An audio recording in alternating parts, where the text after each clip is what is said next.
We're live. Well, good afternoon. Happy Sunday, everybody. Yes, hi everybody. It's middle of summer, so hopefully a few of you have found time to join us this afternoon for our Sunday Live. Mm-hmm. Today we are going to talk all about excursions. Do you do it yourself? Do you book through the ship? Do you use a third party? We're going to kick all that around today.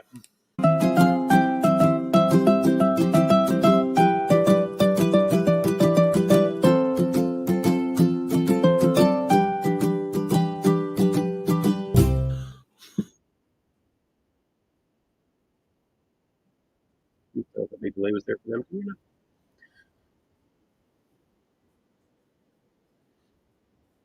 Ooh, it worked. Well, welcome everybody. Happy Sunday to you all. We are Jill and Jerry, the Cruising Canucks. Yeah, welcome to our Sunday afternoon live. We record this as well, so it's later on YouTube as Banter Onboard on Spotify and Apple Music, so you can catch us in replay if you miss us, or you just want to watch us over and over again. Or more than likely, you probably watch Bruno over and over again. He has more fans, I believe, than we do. He was pretty insistent he had to join us right from the get-go today. For sure. So, yeah, cruise excursions are a thing. When we first started cruising, I never really know much about it because I wasn't a cruiser at the beginning and didn't have family that ever cruised. But I've come to learn that it's a big part of cruising. Although we have gone on many cruises and never booked an excursion. We've literally got off and wandered around the port, as you've seen us do many times around the world. And so we're really going to talk about the pros, the cons, and all the details of that a little bit later in the show.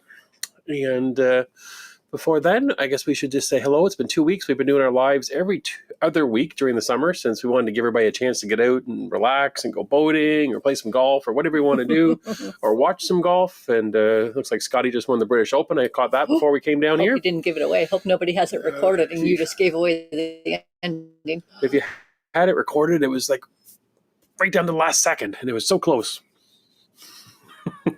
Not at all. He probably knew yesterday he was going to win today, but we had to see if it happened. But anyways, that's the golf news. The weather news, the other thing that's important in my life is, it's summer, it's hot. I was just telling Mrs. Canuck that starting next week, at least here in Canada and this part of North America, probably the Northern Hemisphere, temperatures gradually start to go down. So that means summer is coming to an end, even though we're right in the middle of it. He loves to share this news with me every year. And what do we have for updates for everybody? Oh, we're getting there. Oh, everything's out of order. So this is going to make it interesting too. I guess when we changed internet feeds, it changed his whole layout that he has on the screen setup. So there we go. So here we go. I think recent content was going to be my next one. I'll see if I can get through them in the right order here. All right. This can be fun for the trivia, though. It's going to be all over the place. But anyways, so if you've been watching France, I said it properly this time. I didn't say it properly at once in the video, but everybody tells me there's no S at the end, that you're not supposed to say the S if there is an S. Yeah, because we were referring to it as cans. Yeah, it's France. Just so you know, because we didn't.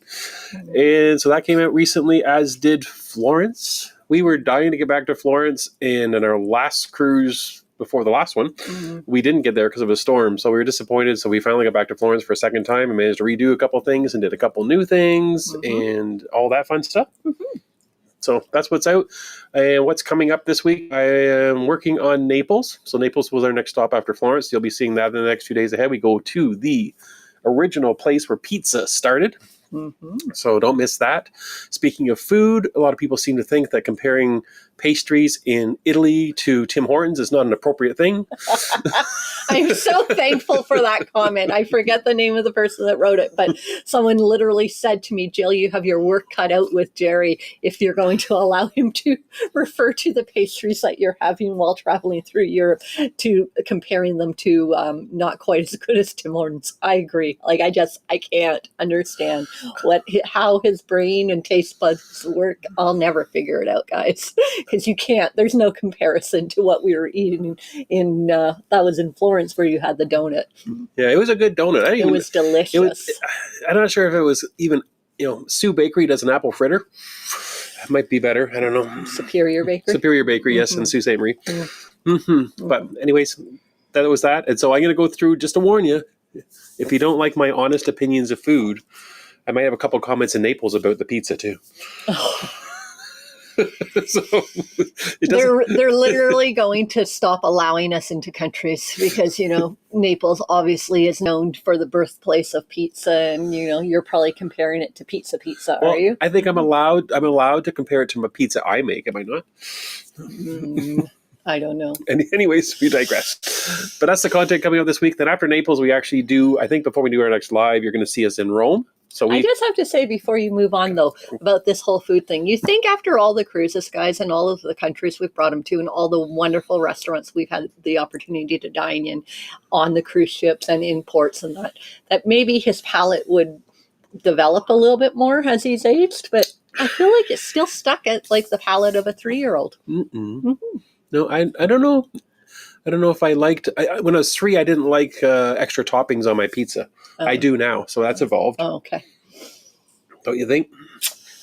I don't think I used to like extra ingredients on my burgers other than ketchup. I've evolved past that. So you see my palate has improved. But you can eat a burger, but not any other type of red meat. See? No. Again, well, like a 3-year-old. You can if you make it bigger than a burger and turn it into a meatloaf. I'll eat that. That's shred meat. Right? What can I do? I don't know what. I've tried my best, everyone. I've tried my best. What we need to do is we need to go on some fancier cruise ships to see the fancier type of dining and see if I can eat that stuff. Yeah. Will you start to have like lobster bisque? Foie gras. What is foie gras? Foie gras. Pate, isn't it? It sounds like something that comes in my mouth when I can't talk Will properly. You have caviar? Yeah. Yeah. Okay, I think the next update we have was the group cruise update. Okay. And the group cruise update is Volendam is like so close to being, I don't know if I've ever seen a cruise ship this full. This far out. And well, they're still kind of taking random bookings and guaranteed cabins, but like most of the cabins you would want are kind of taken, and saying that there's a few guaranteed, a few inside. But so I think we're pretty close to being full for the group cruise, although if anybody wants to try to book with us, we'll see if we can find anything. No guarantees. I was just going to say, you'd have to be pretty much happy to just get a cabin on the ship and not be particular as to what part of ship you want or even what type of cabin, but we can book guaranteed cabins, and I think that's what we're down to now. Yeah, there's definitely no balconies, anything with no balconies whatsoever. Yeah, there might be a couple guaranteed balconies, but you'd have to kind of hope they put you somewhere that you want to be. But but it's not even a balcony; it's a suite at that point. Yeah, there's because no balconies. The Volendam's an older ship; it doesn't have balcony rooms that we're more used to these days. Just suites, just Vista suites, which are pricey. But however, there are still some rooms on the Caribbean Princess that we are doing in January. And so we are up to, I think, heading towards 30 people plus. Yeah, and so it's starting to slowly fill up, and the ship is slowly filling up too. Originally, there was lots of availability. I'm now finding when we try to book things that a lot of the midship cabins are starting to go, at least in the less expensive categories. There's still a few premium balconies midship, but then you get into the interiors and ocean views that are midship. But yeah, the kind of balcony midship stuff that goes first is almost gone for the Caribbean Princess. Yeah. But yeah, we're planning that stuff right now as far as excursions and getting it all ready to go for January when winter comes, now that it's starting to get colder. So anyways, if you want to join us in the Caribbean Princess, then check out the website cruisingcanucks.com and you'll find out more there when you click the excursion thing, or just email us. So what's our email? Jill and Jerry at cruisingcanucks.ca. Yes. Lots of information. It'll probably be in the description below. There you go. There you go. Lots of words. What is next after cruise update? I think it's question of the week. Okay. I think it's in order. Yes, it is. Okay. Let's see. This has to do with excursions. Ooh. This is going to be an interesting one to see what your answer is. Okay. So this is a trivia question? This is a trivia question. I thought it was question of the week, like comment of the week. Oh, that's after. That's after trivia. Okay. Yeah.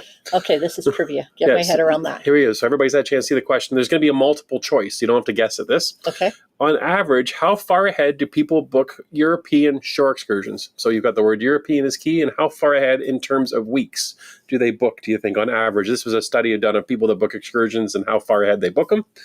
So I'm wondering, how far ahead do you think? And I'll show you the options now. Well, that sort of goes back to Patrick and Marietta's comment about booking for October. Yeah, that's why I was counting the number of weeks. So let's see if Patrick and Marietta are on the average here. Okay. So is it 4 weeks ahead, 10 weeks ahead, 14 weeks ahead, 24 weeks ahead, or 48 weeks ahead?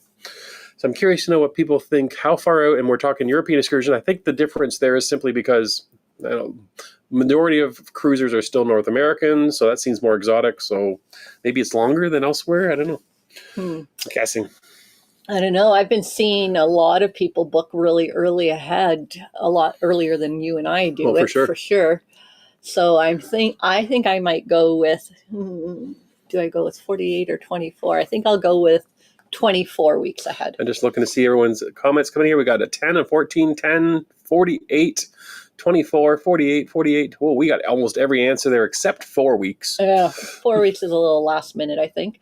But yeah, I'll say most people for Mediterranean is 24. Patrick and Mariette are going in October, right? So where are we now? July?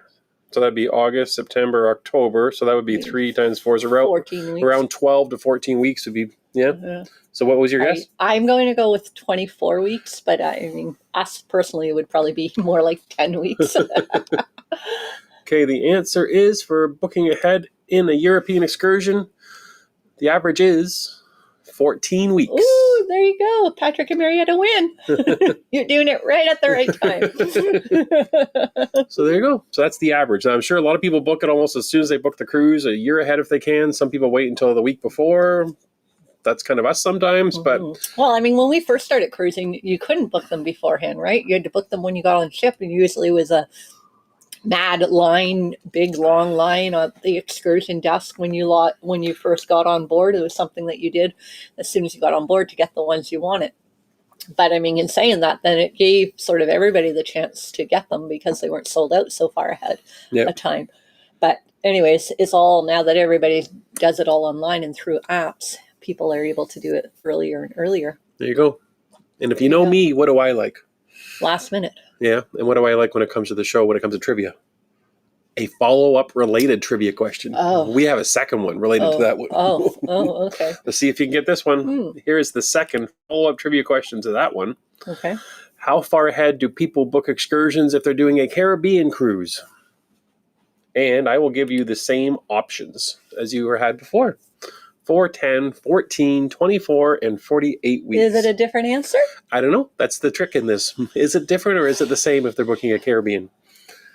I mean, I feel like the answer to this question is depending on how often people have cruised. I think, I'm seeing a bunch of 4s come in. So people are thinking now Caribbean's kind of more last minute, more chill. You're not planning the bucket list excursion type of things. Well, we've literally waited till 3 or 4 days beforehand when he can give me a long range forecast of what the day's going to look like for weather when we've been in port. That's how we like to do it because we've had enough that we've booked earlier that we've had to end up having canceled due to rain or wind or whatever, and you're trying to do a snorkeling excursion type thing. But all right, I'm going to do the 10 weeks. I'm going with 10 weeks. You're going 10? Yeah. I mean, I see a couple people agree with you at 10. We got Brian and Athena, Anna, and Patrick and Mariette. Okay. 4. We got some 4s. We don't have 4. The Hadley Coles are saying 48. They're big planners there. Oh wow, they plan ahead. Yeah, at least that's what they think other people are. Yeah. Okay, let's see if it's the same or it is different. This is where it's going to get tricky because I have to go find it. Here we go. I found it. And the answer is, for the Caribbean, people typically book 10 weeks. Oh, I got it right. There you go. I got one right. I noticed Patrick and Mariette got both of them right. There you go. Maybe there you they should They're be experts. in charge of planning excursions for us all. Oh, so there you go. So that is how long people book. And when I saw this, I was kind of surprised because I thought the perception from my point was like a lot of people, because people are booking these days like year and a half, 2.5 years out. Yeah. And then they're booking excursions almost as fast. We've traveled people that they're like, oh, what are we doing for excursions? And it's over a year away. And I'm like, I don't know. I'll think about that 11 months from now. But the problem is what we're seeing though, when we have tried that technique, is that they're selling out faster than ever. Yeah. So maybe you can't do that and get the one you want, right? Exactly. So price you pay. I guess if there's something you really, really, really want to do, you book early, right? I guess so. If you know that's the logic. Something specific. I don't know. Yep. Go. And I've got comment and question of the week. This question came in for you, and it's very important. It's very important. Very important question. Debbie wants to know, what do you do with the empty wine glass when you find a wine window in Florence? Oh, yeah. I know. Well, that was a good question to ask, because I know, like, getting to Florence, I said when we were there the first time, I saw the wine windows, but it was relatively early in the morning when I saw the one that I ended up going to this time. So I thought, oh, maybe it's too early to try to get wine. But anyways, I always envisioned that they were giving it to you in some sort of like disposable cup or something. So I was pleasantly surprised when I knocked on the wine window and got a beautiful wine glass. But anyways, so in answer to the question is, you return it to the restaurant that you bought it from, the wine window, or if there's like a little restaurant beside it. So like where I got mine, there was a restaurant beside it, and they had a little spot just inside the door to put the empty wine glasses. So you just sort of stand out in the piazza area of wherever you are, enjoy your glass of wine, take in the scenery, the culture. And there is chairs sat up outside the wine window around the corner that you can sit down in the shade and drink it if you want. We just sort of stood around and talked and drank our wine and returned the wine glass. So your answer gives a follow-up question I had to mind during your first part of your answer, and that was, is it ever too early in Italy to have wine? He said it was too early to have wine the first time. Well, I do believe the place that we ended up getting wine from this time had only been open for like 15 minutes at the time when I came across it. I think it only opened at either 10:30 or 11 a.m. Yeah, or right something. around there. Yeah. So it was before noon that I had that glass of wine. I do know that because we weren't at lunch yet, and we hadn't made our way to lunch. So it was in the morning still, but yeah. And I'm seeing a comment there. If the wine glass is empty, go get a refill. Go get a refill. There you go. Wonder if you can. Is it free refills? Yeah, it's definitely not free refills. No. So it makes me think that I wonder if, like, at our place here, if we should like put a hole in the side of the house and we should have like a Crown Royal window. A Crown. People come up and we give them Crown Royal and they stand around the driveway and we talk hockey and weather. Cruising. Think people would come by for that? Maybe. What would be a natural place to do it is on your boat. You have a boat window right by your kitchen. You could open that up, have a little sign on the dock. Yep. Let everybody hang out on the dock. Crown Royal and some homemade appetizers I make. There we go. You've got another sideline business because you're not busy enough. It's a great idea. You should do that. Mm-hmm. Oh, so that is all that stuff. So now we can talk about excursions. All right. So when we were thinking about this topic, I think we came down to the idea that excursions can be broken into 4 categories. 4 categories. Four categories. There is the traditional book it with the ship option. Mm-hmm. There is the book it independently before you get to the port option, because there's more and more of those companies popping up. So like a third-party company, like Short Excursions or Viator or something like that you're talking about. Okay. And then there is the third option, which is kind of related. It's booking independent, but it's booking the day you get off the ship and walk onto the port. And there's a whole bunch of vendors that are selling excursions right there. Mm-hmm. That's kind of the third one. Okay. And the fourth one is you don't take anybody's help in an excursion. You kind of do it all yourself, whether that's a train or a bus or a taxi, or you head out on foot and you do it yourself. Okay. So I think there's 4 categories in there we kind of need to break down. All right. Which is your favorite? Well, that's not an easy answer. I mean, I like the idea of booking with the cruise and having it all done for you and not having to worry about it, just literally being given a ticket and you show up and they do everything for you. There's a lot of safety and security with booking with the cruise lines. First of all, they guarantee that the ship's not going to leave you, so you don't have to panic about getting back. We're going to go through the pros and cons of each eventually. So I like that. But so then I like the idea of doing it on my own because it saves me a lot of money. So I'm always torn between the two. That's my answer. Is it? Yeah, it is. Yeah, I think my answer is probably almost always do it yourself, plan it yourself.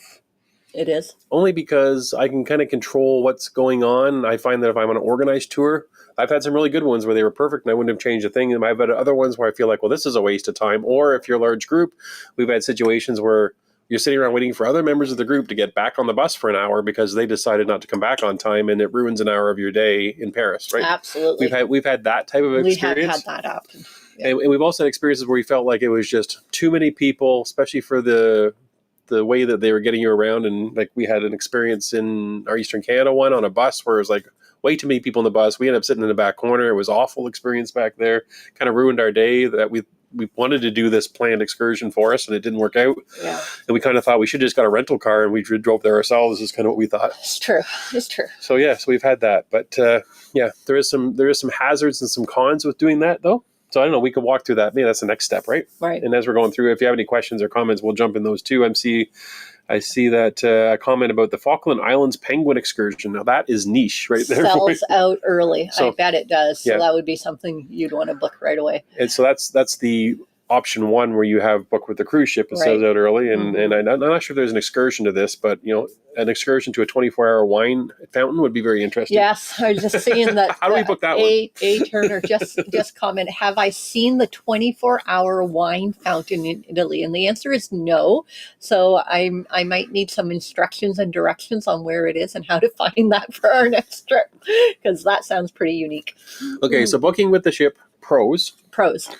Like you said, everything's taken care of you. Yes. Like you just go up and you show up somewhere and they shuttle you off to a bus. They take you everywhere. You get back on the bus. It's kind of like going on a field trip when you're in public school. It is. Kind of that type of thing. Mm-hmm. And the other pro is that they will get you back to the ship on time, or they will hold the ship for you. Mm-hmm. So that is a nice pro as well.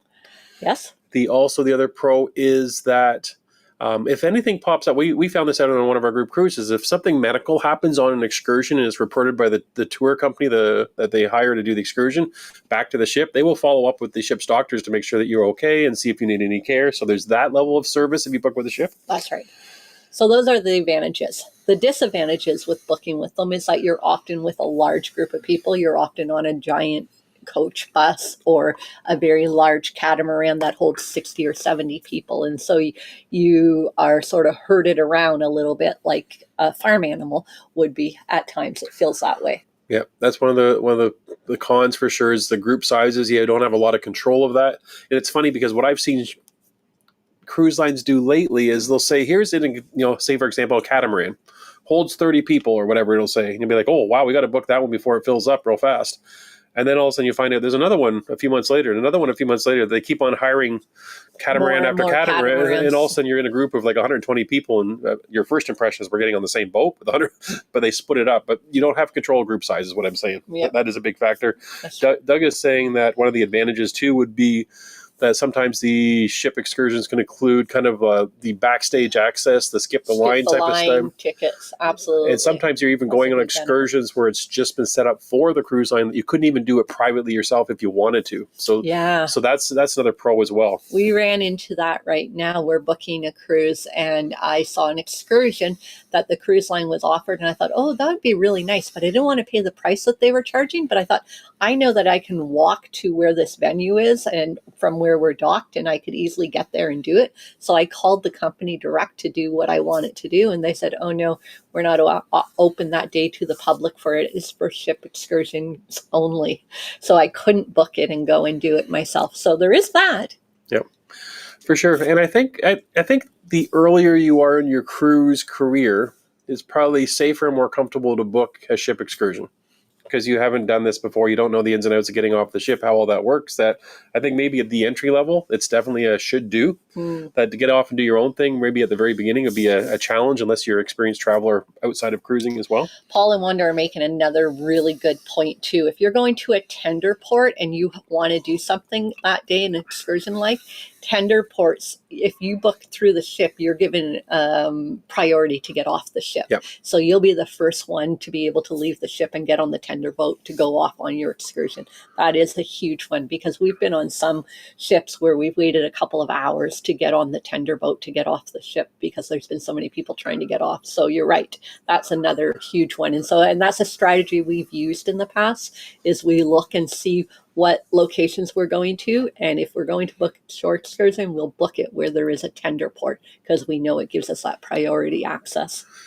Yeah, and kind of along those lines, even if you're thinking you're just going to do a lot of your own thing in port, a lot of cruise excursions are the bare bones of, Rome on your own, Florence on your own. They get you there. They just let you loose and do what you want to do. But that also gets you the perk of getting off the ship on a tender first. And I've seen times where the cost for those excursions, if it's not very far, is, $30-$40 a person. Yeah, they're reasonably priced. So it's kind of worth the advantage of doing it. You're kind of paying for faster to the fun in a way that you're, okay, I'll pay this excursion. I know I could probably do it myself, but I'm going to get off the ship on that first tender and not have to wait till 10 or 11 o'clock in the morning to get off the ship. Right. So you kind of buy in some time back in your vacation. So it might be worth that small fee to do it on your own type of excursions. And the second, I saw Doug gave another comment here. Smaller group version for slightly more money. So yeah, there is options to do smaller group ones on the ship. I find that's happening more and more now. The last year or so, I've seen excursions popping up on the cruise lines, and they'll literally say small group excursions, and then they charge you more than if they're putting you on a big giant Greyhound bus and they put you on more of a club van size vehicle. And to that point about the tenders and how important it is to get off sometimes and make an excursion, one apologist saying that they recently did a St. Anthony, Newfoundland excursion. They had booked with a third party, but because their tender ticket was so late that they missed the experience. They missed the excursion. Wow. Yeah, that's unfortunate for sure. Yeah, so that's the risk of, that's the risk of booking third party and having to deal with tenders for sure. And we've had that challenge before. We're getting off the tender. Kind of puts us in a situation where all we're going to be able to do is poke around the port and get back on the ship because it's just too late to do anything, especially if anything's far away. Yeah. So that if we move into category 2 now. Okay. The pros of booking an excursion through a third party. Right. So often third parties, there's a lot of very reputable third party companies out there now that sort of try to guarantee the same thing. They guarantee that they're going to get you back on the ship in time, all of that sort of thing. They often will have a refund policy if your excursion has to be canceled due to bad weather, which wasn't the case when we first started looking into them, but most of them do that now. The advantage to them often is that they used to be, when they first came out, be a lot cheaper than the cruise lines. But I've been watching their prices climb up to the point that they're often the same price as the cruise line right now. So I would always go with the cruise line if I was, as opposed to a third party one, if the price was the same, right? Even if it was close, because I got the extra security of everything from the cruise line, even if it's $5-10 difference, I'm going to think the cruise line's better. And one thing the cruise lines are also doing now, because of this rise in third-party bookings, is if you can show that a third party's doing the exact same excursion that they're offering, they will match the price. I've seen some cruise lines doing that as well. There are cruise lines that are doing that. So if as long as it's the exact same thing, it has to be the same. But yeah. But we have done some great third-party excursions, and often we have done them in smaller groups. And the excursion was similar to what the cruise ship was offering, but it was in more detailed. So what brings me back to one of our early ones that we did was we booked going through the rainforest in Belize, where we went through the cave tubing and zip lining, and we went in a minivan or like a club van. I think there was 11 or 12 of us in this van, whereas the cruise line was having multiple Greyhound buses size going. And then when we got to the actual river that we were going tubing down, we got way further up the river than the cruise line. We did double the length of time and distance in the tube tour than what the cruise line was offering. But we paid less money. But we paid considerable less money. And that was a truly independent organization. It wasn't like one of these ones that offers cruise excursions everywhere around the world, like some of the big ones now. So I think if there's value to be had, is try to find something local that you can book ahead of time. We're looking at doing something like that on our Caribbean Princess cruise, is something similar to that. And the big advantage for us when we travel and booking with a locally owned company is that we feel like, we know the money is staying in that company, in that country, in that it's working, it's going towards people there, and it's not the cruise line making a huge profit off of it. So we like to support local businesses as much as possible when we're traveling. And so this is a way that we've been successful in doing it when we feel like it's safe and we've done our research and find a reputable company. So we do randomly do that and try to do it as much as we can.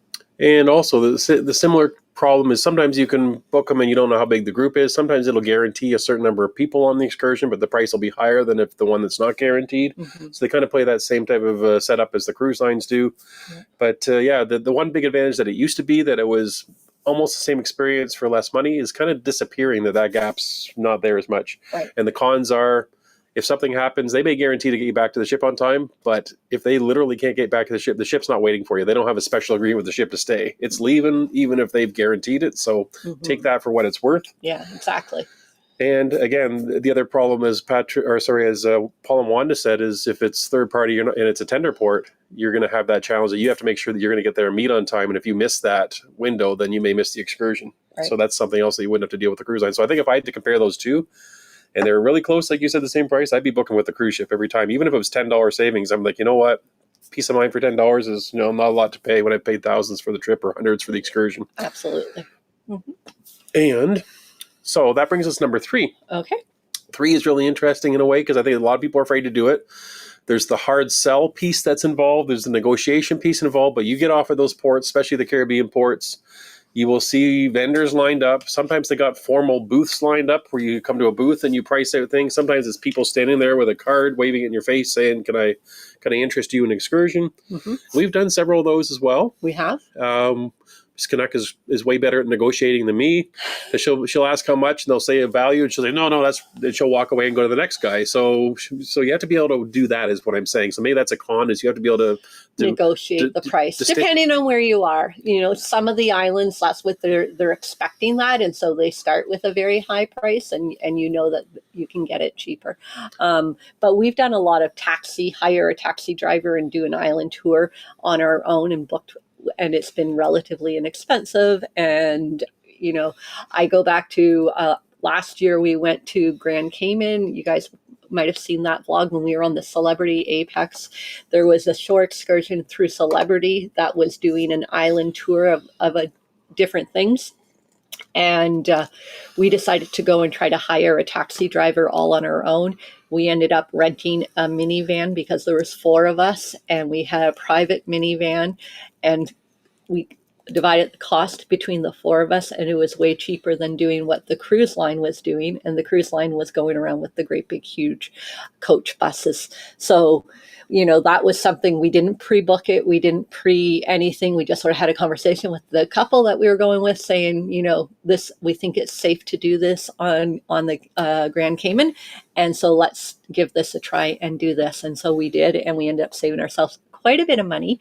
And I feel like we got a very more personal experience because we had our taxi driver bring us to whatever spots we wanted. We sort of customized the tour to what we wanted to do. And he brought us into a certain restaurant and, was having a drink with us. It was a wonderful time. And we had a great experience. So the pro there is you kind of do it your own way. You can maybe get customized personal service at a dramatically lower price. Mm-hmm. The cons are that, you have to deal with the hard sell and negotiate. The con is also that, you have to be comfortable getting into some club van or something and trying to trust, we've got into some interesting looking vans with engine lights on, and you're worried about, is this thing going to make it around? Right. There's no guarantee that they're going to get you back on time. However, it's in their best interest too, because the last thing they want is a bad rap for not being able to help passengers get back. And have you ever noticed that if you're on one of those type of tours, if you've done it, you've seen this, is that they seem to know every other person driving by in every other car. They're honking, waving. They're like, oh, that's Louise. That's so-and-so. That's what they do all the time. And so I'm sure that if their vehicle broke down, they'd just make a call to a buddy and they'd come pick us up and take us back to the ship. So I kind of feel they've got their built-in buffer system. We've never had that as an never issue. Had happen, but we've met some wonderful tour guides or taxi drivers in different islands around the way that have just been so much information. And I think one little strategy to use is, like, if you get off the ship early and you can get one of these booked, you might beat the cruise line buses to all those big stops. You can get there before it gets busy, so that's a plus, but you probably pay a little bit more than if you waited till later. So if you go after the initial rush, the vendors that are left there trying to sell stuff, they realize there's not many more people getting off the ship. Discount their price. You're going to get it for a lower price getting off the ship later than if you get off earlier in the morning. But you want to make sure, like, we like to get off early so that we know that there's lots of extra hours of time before the ship leaves, so we're not worried about it. So if we're going to go and do something on our own, if we're going to do a 3-hour tour, we like to do it in the morning, knowing the ship's not leaving until dinner time type thing. I would be a little anxious doing it if I thought we weren't getting back until a half an hour before the ship left or something like that. That would be hard when you're doing it on your own. I'm just looking at a couple of the comments there, and Caleb's asking us about World Cruise. We'll answer that after we're finished with the last category there. But Patricia's saying that favorite excursion has been private with local guides, worst being cruise excursion being snorkeling. And we've actually had both extremes, even with the cruise line. We've had some of the excursions we've done have been some of the favorite we've ever done, like like Paris this spring. Yes. And we've had some that have been absolute worst that we'd never do. And ironically, it was probably maybe Carnival to Paris a couple of years before. But we've had some really bad excursions with the cruise line and really, really good ones. So that's right. And one thing I was looking online is, and I think there's some value in a lot of the cruise lines, not all of them, they offer reviews where people can put reviews, they can rank the excursion, they can even include pictures. So if you're not quite sure if you're going to like that or you're on the fence, you can get some real feedback from real people that have done the excursion. Cruisers, yeah. Yeah, and they may have negatives that you wouldn't consider negative, or they may have had positives that wouldn't matter to you, but at least you can kind of give some perspective on what it is that you're going to be buying into if you book those excursions. Sure. So the last category is probably the one that we've done the most. If you watched our vlogs, you're thinking, oh, there they go again, just wandering off, doing something, and some of it's very structured and some of it's very loosey-goosey. Like the recent video just came out with Florence. That was very structured. We had a plan to get from A to B, then to get a train ticket. And then we knew kind of where we wanted to go in Florence from some research. And then we knew what time the trains were coming back. One of the tricks that we use when we're doing trains in Europe now, and it seems to be a common thing that the ticket people will do for you, is booking what they call open tickets. You pay more for them, just so you're aware. It's a lot cheaper if you pre-book your train tickets, especially in Europe, prior to going and having a set time and that sort of thing. It's a lot cheaper, but to have the flexibility, and we're not sure what time we're getting off the ship, we're not sure what time we're coming back, or we want to come back, whatever. If buying an open ticket on the train just makes it a lot easier. Obviously, you pay more for that, but you're still saving a lot more than if you'd booked something through the cruise ship. So we feel like it's still a win-win, even though we paid a little bit more than what someone else sitting on the train might have paid. Yep. And I think the key to doing things like that on your own is to be totally flexible. Because you may get off thinking you're going to get the local bus, and that's not going to work, and you're going to have to get into a local taxi, or there might not be taxis, and you may have to book an Uber to come pick you up. There is like so many moving parts sometimes, especially in ports you've never been to before. We've had that happen to us. If you just saw the Florence vlog, I get off the ship, and I think the first thing I say is, well, we're looking for a taxi, but we don't see any. I'm not sure how this is going to work. So we literally had to just go figure this out, ask lots of questions, especially if people with the ship that are nearby, they'll help you out. And so you have to have some flexibility. And sometimes the way you go to doing something and getting back to the ship can be different. You may taxi there and you may Uber back, or you may vice versa. Yeah. Or you may train there and private car back. You never know what you're going to get into. So you have to have that flexibility and just have that know how to be able to do that type of thing. Yeah. And there's also the option, No. I was just going to say, from the last comment, I thought the other option, if you're not doing trains or booking that type of stuff, renting a car. Yeah, I've never done it in Europe. I'm still, believe it or not, afraid of that. To drive in Europe? It looks freaky to me. But we definitely have done it in North America. And actually we have that on one of our cruises coming up this fall. You'll see us that we've reserved a rental car. We looked at doing a shore excursion with the cruise line. And the shore excursion that I wanted to do was extremely expensive because it was a small group shore excursion. That's probably why it was so expensive, but it was really outside of our budget price. And so as I was trying to convince Mr. Canuck, I'm saying to him, should we book this? Should we pay this much money? And he goes, let me see how much a rental car is for the day at that port. And so he looked up the cost of the rental car, and he's like, between the rental car and our Waze app and our Google Maps, this will save us a lot of money. And we know we're going to have a small group activity because it's just going to be the two of us. I would say that if you are going to be traveling away from the port where you can't navigate back to the ship on your own just with your bearings, that having some kind of device, a phone or something with some internet to be able to look at some maps is very important. Absolutely. Because I find I get very lost in the older cities of Europe. Nothing is straight concessions like North America. It's very difficult. And so I find that very helpful. Even if I'm riding in the Uber to get somewhere, I can check the Uber app and see where I am on the map to make sure he's taking me where I think I want to go. We can see when we're walking around where the places are we need to get to. Most of the apps these days, mapping apps, will tell you even how to walk there and get there. Yes. So I would advise that, especially... except for Lisbon, it will take you the long way up the long hill, because we were following Jerry and his map, and my friends and I can attest that he probably made us do an extra 10,000 steps and it was all uphill. I'm like, I think this is farther than where we were before. And I kept saying that, but we just kept following him. It was like, it was bad. But anyways. It was the morning. We had lots of energy. We had lots of energy. I brought them back the flat way. Yeah, we finally got to the spot we wanted to go. If you watched our video in Lisbon, and of course we shared a bottle of wine to reward ourselves for climbing the mountain to get there. That's what it felt like. But, yeah, and also the other risk is we have had the mapping software take us somewhere we want to go in Europe and go through some very sketchy neighborhoods that we would not have chose to be there if we were doing it ourselves. So sometimes not the quickest walking route is the safest walking route. And sometimes when you use those, we ended up doing in that situation, we immediately looked around as far as we could see and said, I think I see tourists way over there.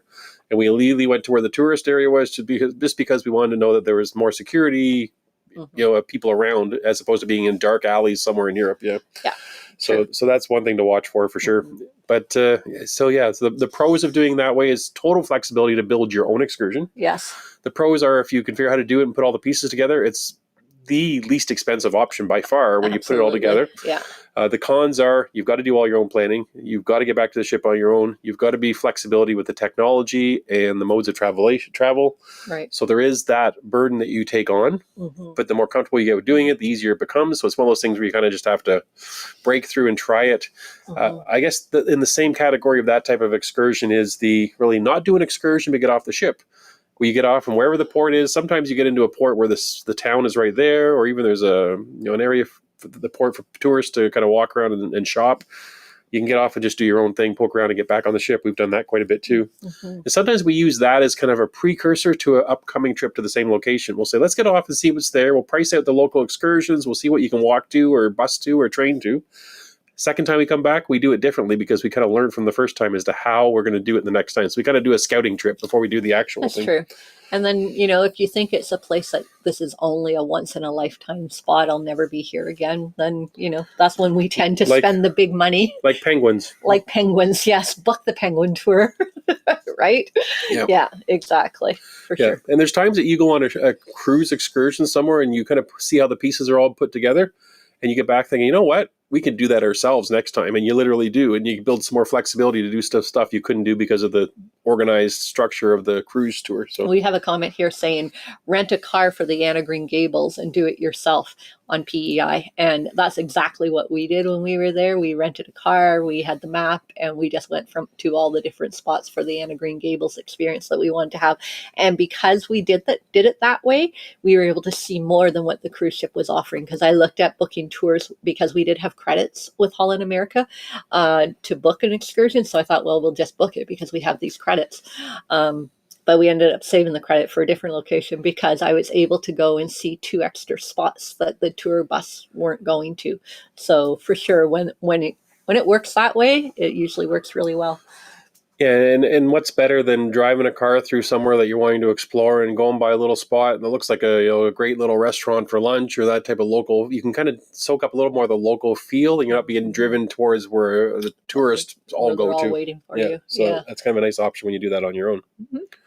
Sure. So that's our thought on the 4 different types of excursions. I would say that we probably do less excursions than most people. I find most people that we have traveled with, I feel that they're always wanting to do more than we are. Perhaps, yeah. Yeah, for sure. Yeah. Yeah, and I think that that's an evolution though. I think we probably booked more excursions earlier on in our cruising career, but maybe not so much because we had a much more tighter financial budget. So just getting on the ship was sometimes spending all the money we could. So we had to learn to do things on our own. So maybe that's why we like doing it that way, because out of necessity, we learned how to do it that way. We couldn't afford any other way. And do your research, because there's nothing more frustrating than paying $70 for 4 hours snorkeling at a beach. And you get off the ship and realize that you could have walked to pretty close to the same beach, did the same snorkel, all for nothing, and the lounge chairs are free right there at the beach. We have seen that multiple times in the Caribbean. Yeah. So do your research and find out from people. Have you been there before? Is there a local beach or snorkeling or something we can do? Because, the cruise ship isn't afraid to sell you the same experience, but you could opt to do it for nothing. And that's so much the case. And we want to share what we know, and we do as much as we can. But we have met so many wonderful people through Cruising Canucks that have taught us things. And I think back to our first group cruise, and we got to Antigua, was it? And one of the couples that was there with us said, "Oh, we've been here before, and we took a taxi and we went to this beach, and a whole group of us are going to go do that. Do you want to join?" And so we went and joined, and I would have never known to do that on my own before. And it was because the taxi drivers were trying to get us to go to a more expensive beach, further away beach. But because of this other couple that had cruised there before, they had the knowledge and saved 10 or 12 of us, I don't know, probably $50 a couple by telling us, no, we need to go to this beach instead. So yeah, talk to other cruisers, talk to people. You get on a cruise ship, ask them what they're doing on their excursion or their port stop, and you're going to learn some hidden gems, I'm sure. Yeah, for sure. Yeah, no, we've had that experience, and one thing that we've had happen to us, well, maybe it's the fifth option, is we've had people that have watched our vlogs and then told us they've got back from a trip and they did the exact same stuff we did, went to the exact same restaurant, went to the same beach. So if all this fails, watch one of our vlogs and see if you can piece it together. And if you do that and have questions, then ask us. We're more than happy to help you out. The only problem is a lot of times things change from year to year at these different ports. Absolutely. And some things aren't available that were available when we were there. So there's that wild card, of course. That's happened to us a few times. Oh, we had so much fun doing this a couple of years ago. We're going to go back and do it, and it's totally changed, and it's a whole different experience. Yeah, for sure. Anyways. For sure. I say for sure a lot, you told me. He does. Do I say for sure a lot? A lot. You think for sure or not? For sure. So, I was told years ago that I say absolutely a lot. Absolutely. So I've tried to not say it too often, but now I'm clued on to Jerry saying for sure all the time. Yeah. It's better than I disagree. I like him saying for sure, dear, as opposed to no. Anyways. For sure, absolutely. Yeah. And Caleb has a question there. So it's kind of not excursion related, but would you consider doing a world cruise with Holland America for 133 days? A very specific question. It's been a very very much a debate back and forth in our minds for the last many years. I think years ago we thought for sure that was one of our retirement goals. For sure. See, he's got me doing it too. But now we hesitate with that idea. I know that some people have done it and love it, and a lot of people have done it and loved it. It feels like it might be too long for me personally. So yeah, 133 days, like specifically that length. I don't know. I might do 132, but I'm not sure 133 if I have that much in me. No, I think that we've been looking at Pacific South Pacific, Hawaii, that whole thing. And you know that some of those cruises can be a long ways around to get wherever you're going. We have looked at those. I've kicked that back around. That's a month long. I think that's about the length. Like we were in Europe the first time for the better part of 35 days. I think we were there. Mm-hmm. And we felt like by the end of it that we thought, okay, we're pretty well exhausted, first of all, because Europe's exhausting, but it was time to get back home and get, see people we haven't seen and see the puppy and everything else. So yeah. I'm not sure if I want to do that long, I guess is what I'm saying. Yeah, I think the longest trip we've ever done was 35 days, and it felt almost a little too long. And so then the next time we went back to the Europe, we did it around a week shorter. And even that, we have traveled enough now to know that 3 weeks seems to be our comfort zone. It's long enough for us to get away, have a wonderful time, but then we're also looking forward to coming back home. We really like the 3-week time frame. Yep. I see. Who knows if if that changes. This is an interesting point. We didn't cover this when it comes to excursions, but Hanif is saying, does booking the sanctuary at Princess on a port day count as an excursion? I do. I think it would because sometimes when you're at a port, you can get the spa treatments less expensive. Mm-hmm. You might even get in the sanctuary. There'll be availability, that type of thing. So I think that's a fair play that's an excursion option. And I was just going to say, we did that. I did that even on this last cruise. We got off, I forget what port we were at, but we were only there in the morning. And then in the afternoon, I did a spa treatment in the afternoon. And that, to me, is money I want to put towards going on as opposed to going on a big coach bus and doing a tour, having the lovely spa afternoon. That's great. And so, yes, we agree with you. We think we've often done that. We've booked the sanctuary on Princess on port days when there's availability. And that's been our treat to ourselves, especially if it's been to a port that we've been to a lot of times, like Costa Maya. Mm-hmm. Mm-hmm. For sure, yeah.